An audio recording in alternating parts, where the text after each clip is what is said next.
Hello दोस्तों, स्वागत है आपका मेरे इस यूट्यूब चैनल में।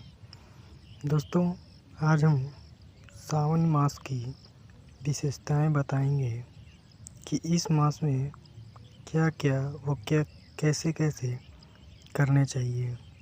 दोस्तों, आप लोग इस वीडियो में शुरू से अंत तक बने रहिए ताकि आप सावन मास की कुछ विशेष जानकारियाँ प्राप्त कर सकें।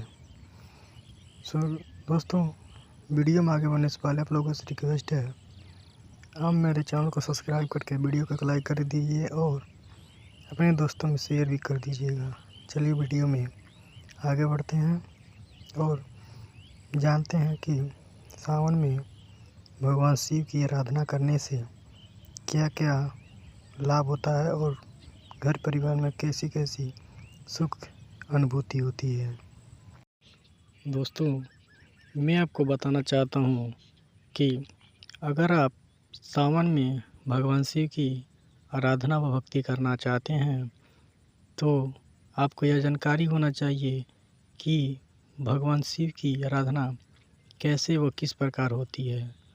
दोस्तों, मैं आपको बताऊं, अगर जैसे ही सावन की शुरुआत होती है, आपको पता होगा कि सबसे पहले स्त्रियां व जो कुंवारी कन्याएं होती हैं वो पहले सोमवार की व्रत रखती हैं, या फिर कह लें कि जो सावन का पहला दिन होता है उसी दिन व्रत रखती हैं। क्या आपको पता है कि ये व्रत क्यों और किसके लिए रखी जाती हैं?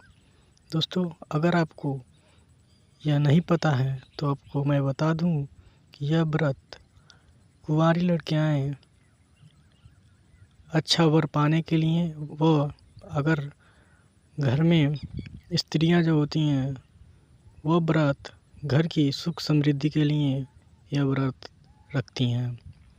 दोस्तों, हमारे हिंदू धर्म में यह कहा गया है कि सावन महीने में की पहचान जो होती है वो अलग ही होती है और ये ठीक बात भी है, बिल्कुल सच बात है, क्योंकि आप लोगों को यह महसूस हो सकता है कि जैसे ही सावन का महीना चढ़ता है वैसे ही हमारे आसपास के जितने भी वातावरण हैं, फल फूल पेड़ पौधे जो भी हैं वह खिल जाते हैं।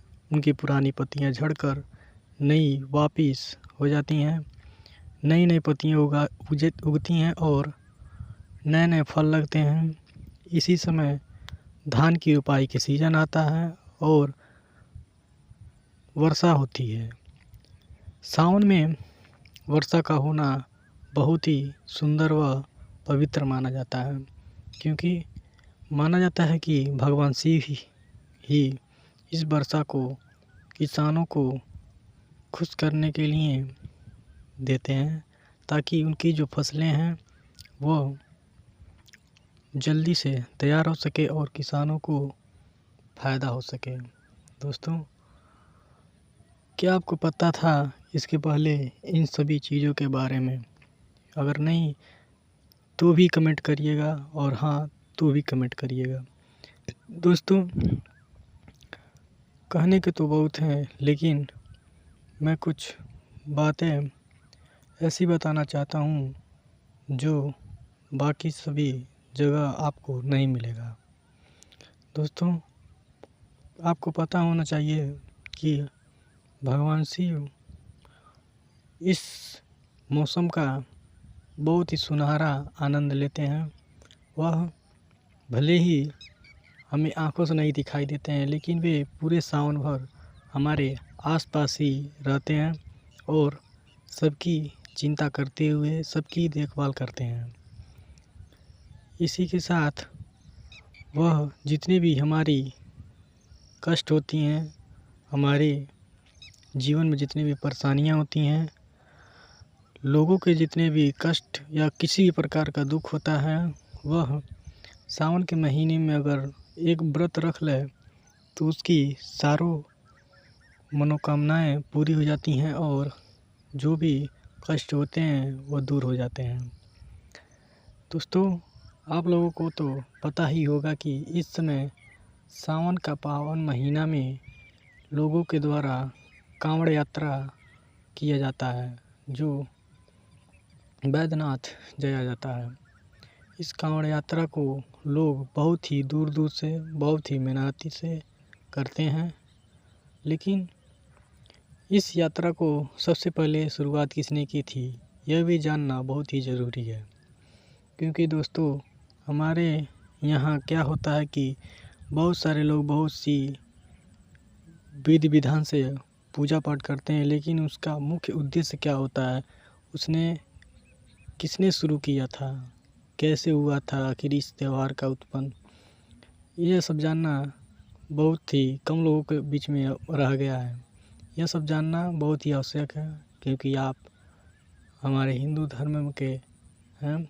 इसीलिए आप लोग इन सभी चीज़ों को कहीं ना कहीं, आजकल तो डिजिटल ज़माना है, कहीं भी किसी भी सोशल मीडिया पर यह सब सर्च करके देख सकते हैं, सुन सकते हैं और अपने धर्म की जानकारी ले सकते हैं। दोस्तों, इन सभी चीज़ों को जानना बहुत ही ज़रूरी होता है। कांवड़ यात्रा में जो भी बहुत बहुत दूर से लोग अलग अलग प्रकार की कांवड़ यात्रा जाते हैं, उनकी एक इच्छा होती है, वो अपनी एक मनोकामना लेकर जाते हैं भगवान शिव के पास, जल अर्पित करते हैं, जो भी उनके पास होता है दान पुण्य करते हैं। इसी के साथ वो अपनी पिछली जितनी भी पाप होती है उसको नहाकर वहाँ पर शिव जी के पास जाकर क्षमा प्रार्थी मांगते हैं और अपनी एक नई ज़िंदगी की अच्छी सी शुरुआत करने के लिए भगवान शिव से आराधना करते हैं।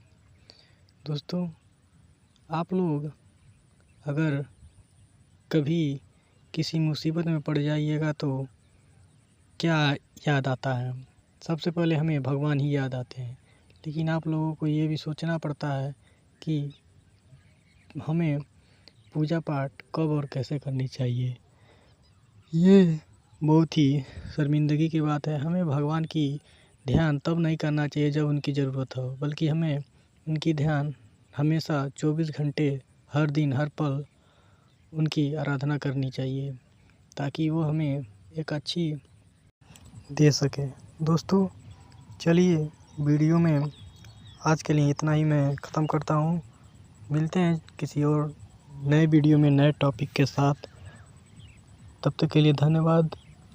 आप अपना ख्याल रखें, सनातन धर्म की सेवा करें, भगवान शिव की आराधना करें और अपने जीवन को बहुत ही खुशीपूर्वक काटें। जय श्री राम, हर हर महादेव।